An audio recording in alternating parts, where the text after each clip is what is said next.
C'était une journée comme les autres. Le bourdonnement habituel des villes emplissait l'air. Les rues étaient animées. Les enfants jouaient, les voitures circulaient, les conversations s'entrelaçaient dans un chaos ordinaire.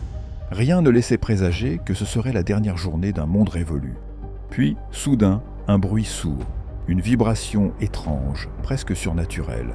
Une onde invisible parcourut la planète, glissant dans l'air comme un avertissement muet.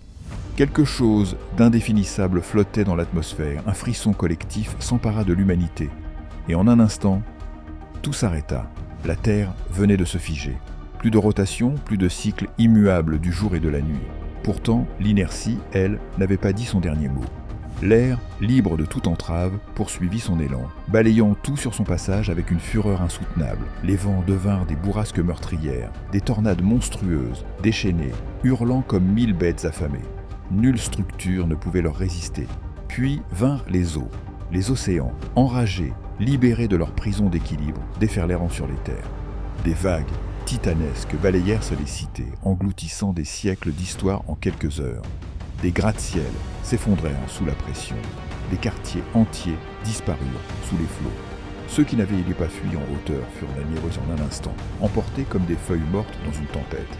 Et alors que les survivants tentèrent de comprendre l'ampleur de la catastrophe, la terre elle-même se brisa. Des failles s'ouvrirent, avalant les bâtiments, les ponts, les routes, dévorant des vies sans distinction. Les volcans, réveillés de leur sommeil millénaire, crachèrent leur rage dans un ciel noirci par la cendre. Des pluies de feu s'abattirent sur un monde agonisant, illuminant l'obscurité de l'enfer. Et puis, la lumière elle-même se désagrégea. D'un côté du globe, un soleil immobile dardait des rayons ininterrompus, transformant tout en désert aride. L'autre côté, plongé dans une nuit éternelle, était devenu un tombeau glacé où plus rien ne pouvait survivre. L'atmosphère elle-même se désintégra. Les aurores boréales illuminaient un ciel saturé de radiation. L'air, jadis source de vie, devenait toxique, corrompu, invivable. Les espèces s'effondraient les unes après les autres, brisées par ce cataclysme sans fin.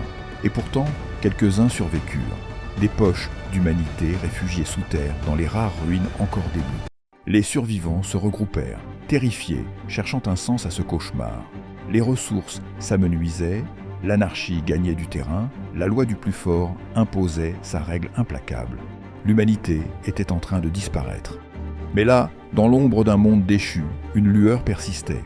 Une poignée d'hommes et de femmes, unis par la volonté de survivre, bâtissaient les premiers vestiges d'un avenir incertain. Ils cherchaient, expérimentaient, apprenaient des erreurs passées. Ils cultivaient la terre meurtrie, érigèrent des abris, réapprenaient à vivre en harmonie avec ce qu'il restait. L'aube d'une nouvelle ère se levait sur un monde brisé.